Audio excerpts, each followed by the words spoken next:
Here we are, about to head up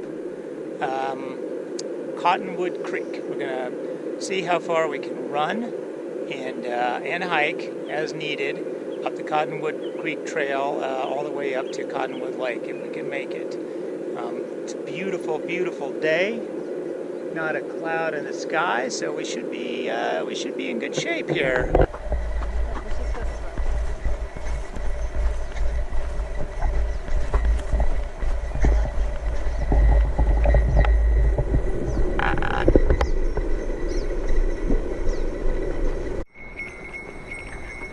Emily's got her bear bells going, as you can hear.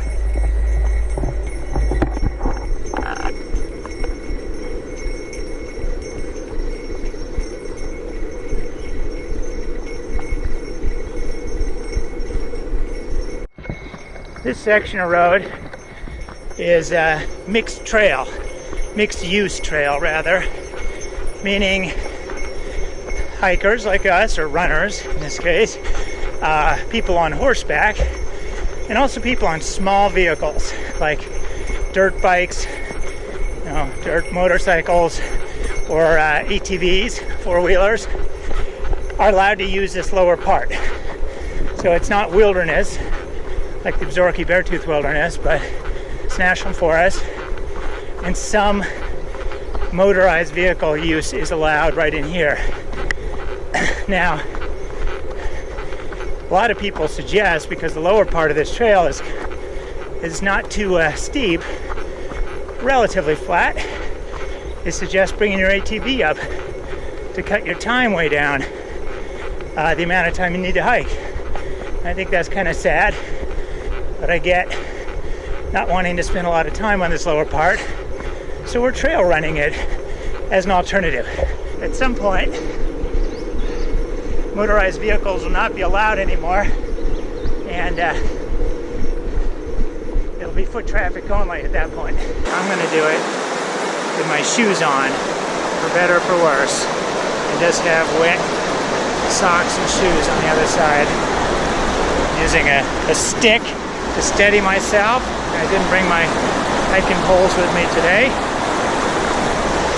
So you can see what we're dealing with. Good times. Well, this is part of the trail running ethos. We've been wearing our boots. We might have made it across dry, but so be it. We're in our shoes, trail running shoes today, in the Crazy Mountains, which is a beautiful mountain island. As they say, it's disconnected from all the other ranges around. It's totally separated from the Zorky Mountains, for instance, but quite alpine. The peaks are pretty high up in the Crazies. It's very rocky, very wild. It's just beautiful. Another little stream to cross here. Keep our balance.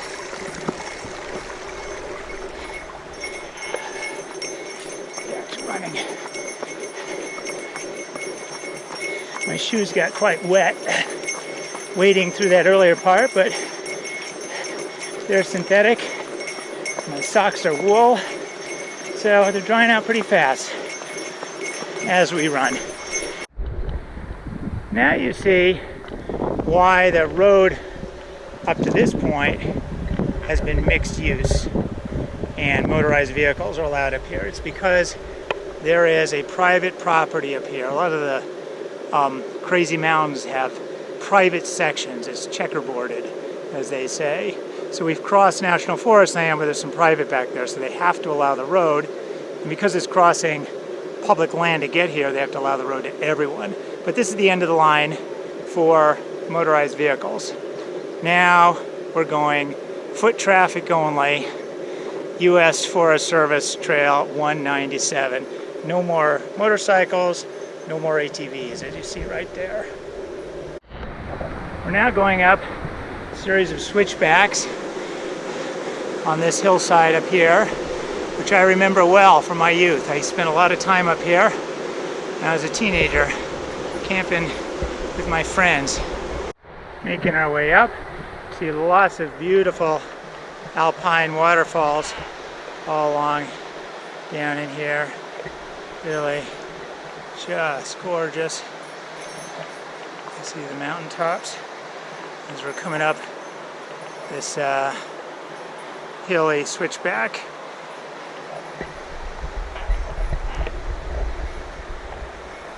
Up we go. Very glad to have this trail here. This is pretty passable just fine, but pretty steep. This makes it a lot easier to have an established trail here today. Down at the bottom of the valley, we're looking out across to the Bridger Mountains, another mountain range a little bit to the west of us here. Beautiful view of them, partially snow-covered. See these high mountain cirques, these green meadows clinging to the sides of the mountains, trees scrabbling up. We're in a bit of forested part here after having climbed that switchback hill. Come almost 4 miles and done 1,300 vertical feet of elevation gain so far. Starting to see a few little bits of snow on the trail. We'll see if we get into any deep snow up here. We're wearing our trail running shoes today instead of boots. So if we get into deep snow, that might be a little problematic, but we'll see. We'll deal with it, whatever it is.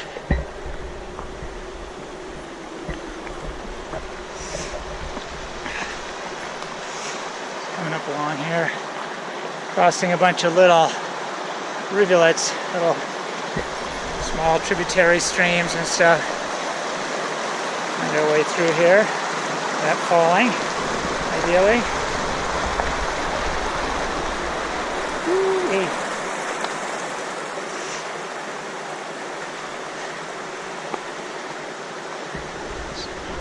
Beautiful rock formations up there, and the water just pouring down over it.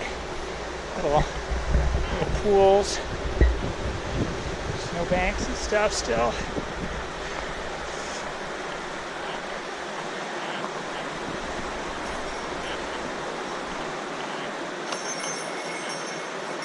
Let's see how this goes. Did it. Not too wet. It's a little wet. Again, I already got super wet earlier. And my shoes are already almost dry.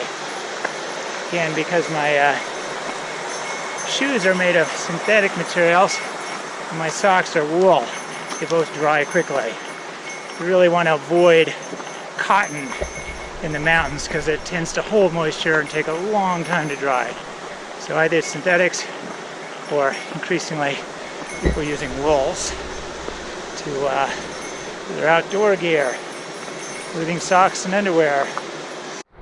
Beautiful white wildflowers all over up here, as you see, in amongst the rocks. Just blanketing the hillside this time of year. Coming up to a big open cirque. I remember this well. Beautiful Alpine meadows, quite mushy this time of year with all the snow melt coming down. Some little ponds in the stream here.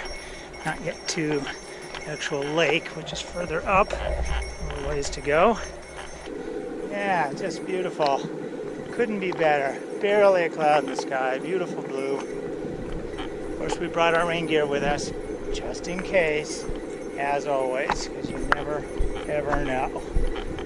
You see here a lot of sun cups on the snow. Those dimples, big dimples on the snow, are called sun cups, and it's frequent in late season snow when temperatures have gotten warm and the top layers of the snow are melting quickly. They'll often form that sort of egg carton-y texture on top there, as you see, called sun cups. The pink snow you see here is bacteria living in the water, in the snow.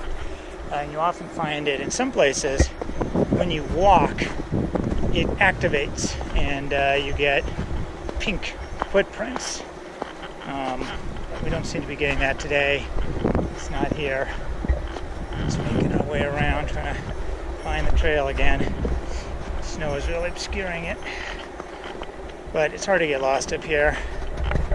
It's, basically, we just continue up the canyon until we get to the lake. That's it. Making our final approach here to the lake. By the pink snow, as you see, beautiful Alpine cirque. We're in here. Big cliffs all around. Just lovely. We got a little lost thanks to the snowfields, and made our trip up here a little longer than we expected. I had to pull out the GPS on the phone. Luckily, I had downloaded the topo map, and so we could follow it. And even though you couldn't see the trail, it was under the snow, we could follow it exactly, which was good. Here we come, and I see already that Cottonwood Lake is still frozen. It is the end of June, just to be clear. And we got a lot of snow up here. And we have got a frozen lake ahead of us. And very wet shoes. That's okay. All part of the fun. Now we'll walk over and take a look at this lake. You want to go take a dip? Just bring your swimsuit. Looks inviting. Here we just had our lunch and taking off my wet shoes and socks. I'm turning white. And just drying them out a little bit while Emily puts on more sunscreen. More sunscreen. You're here in the snow, the reflection. That is right. Snow reflects the sunlight and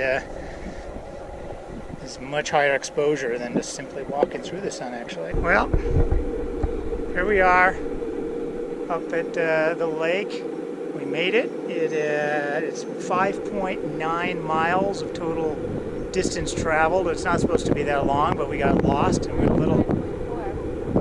Emily's watch says 5.4. They get off a little bit from each other, depending on the GPS signal.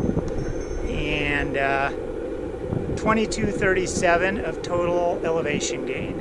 And it took us about 2 hours and 40 minutes to get up here with our getting lost and having to stop and route find and all that stuff.